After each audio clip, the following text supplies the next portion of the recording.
lalaki. What's up mga kanoo? Isang magandang araw. Ngayon nga po pala ibabahagi ko sa inyo ang aming naging camping at tinatawag nating MCC Meet and Greet 3.0 sa Highland Hills, Buena Vista, Marinduque. Kaya tara, samahan niyo kami. Baka lumabas sila tulato. At eto na nga ang mga naging unang kaganapan. Bakuot man din ang mga MCC officers at members ay parang pinalayas laang sa bahay ng mga asawa sa dami ng dalang bagot-bot. Tingnan mo nga naman ito si Mr. Soto ay parang hindi na mauwi ay charot. Ako rin ay maraming dala kaya medyo mabigat at eto, syempre ay kasama sa adventure natin. Aakyat tayo ng matarik na bundok. Kahit marami tayong dala-dala, syempre malayo yun sa Kabiasnan. Shout Kaya out! dapat bit-bit na muna natin lahat. Shout out kay Sir Marcene, ang aming head teacher na kasama. Nangangaol na ako ng voice over. Tinatahak na nga namin dito yung alternate route kasi nakasarado na ata yung daan dun sa malapit na Matarik. So, ito po yung patag na aming nilalakad. Dala-dala namin ang aming mga gamit, pagkain, at syempre napakalegat ng aking nasa unahan na si Madam Kurimasag. Mag-hiking ay tingnan mo naman ang outfit. Napaka-sexy. Syempre may mga kasama din kami mga bata dito.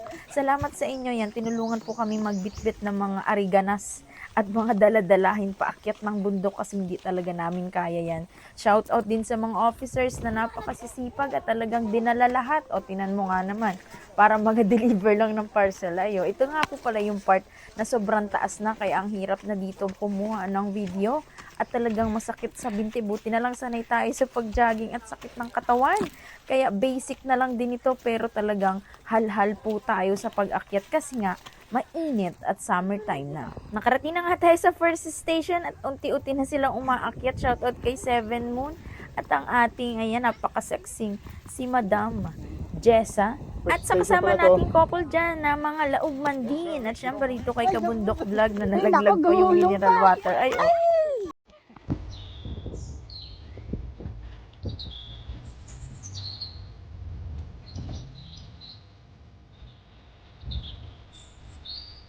grabe, ang sarap sa pakiramdam makaabot dito sa tuktok matapos ang napakatarik na pag-akyat at hintayin po natin ang ibang mga kasama.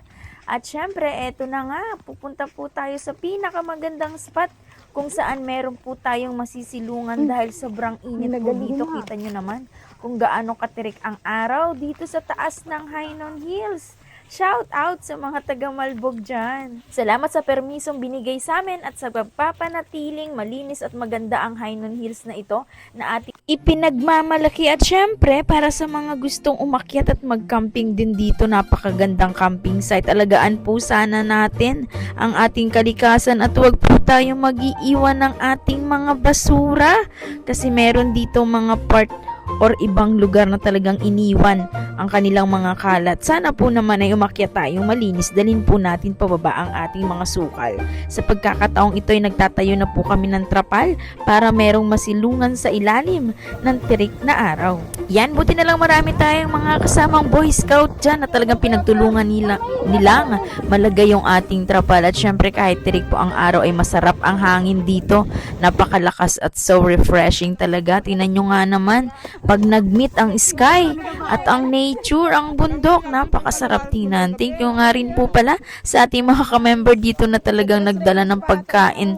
Napakalalaking pusit nito na pwede nating maulam. At syempre sa ating mga food committee na napakasisipag magluto. Ayan, iihawin po nila yung isda at pusit para syempre makakain na po tayo ng tanghalian. Sila po yung talagang hindi kami pinabayaang magutom sa ating pagstay dito na 2 days and 1 night sa tuktok ng Highland Hills, Malbog. Marami nga po pala tayo dito mga naging kasama na first time lang din nating ma-meet, makausap at makabanding. So talaga namang hindi maipagkakaila na mababait po talaga ang mga taga Marinduque kasi sobrang nag-enjoy po kami. Kahit first time lang namin nagkita, talagang puro tawanan, kasiyahan, sayawan, ayan, program, laro, at syempre ang walang sawang pagkain. Yan. Pinapanatili po ng ating mga kasama dito na malinis ang area kaya sure po dito na meron tayong basurahan para dun po tayo magtatapon. At yan, nagluto lang po kami dyan kaya medyo may usok at apoy. Ginamit lang po namin yung ihawan ng aming ulam na isda na may dala po kaming tilapia. At syempre yung kanilang mga daladalang mga pusit ay iihawin po natin dahil yun yung mas madaling lutuin at mas masarap kainin. Lalo na dito sa mainit na lugar. Pero dito sa aming pinag-i-stayan po ay medyo malamig kasi kami po ay nasa ilalim ng malalaking puno. Tingnan nyo nga naman itong sampalok na hitik sa bunga. Nang tikman nga nila yan ay sobrang asim pala kahit hinog na.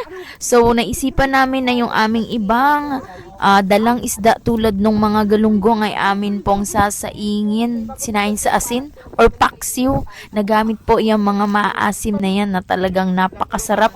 Pwedeng panggabihan, pwedeng pang almusal at sa pananghalian. Marami na nga po pala tayong naluto dito.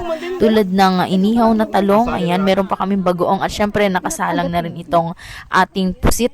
At talagang ready na po tayo. Syempre pagsaluhan, magdasal muna tayo bago tayo kumain. At syempre ay habang kumakain ay nagkukwentuhan paunti-unti. Pinag-uusapan po namin dito yung aming mga future activities at mga plano pa na dahil syempre nakikitaan nating effective ang ating mga ganitong gawain ay parang ang sarap siyang gawin or sundan pa ng marami pang masasayang gawain. Maraming salamat sa panonood.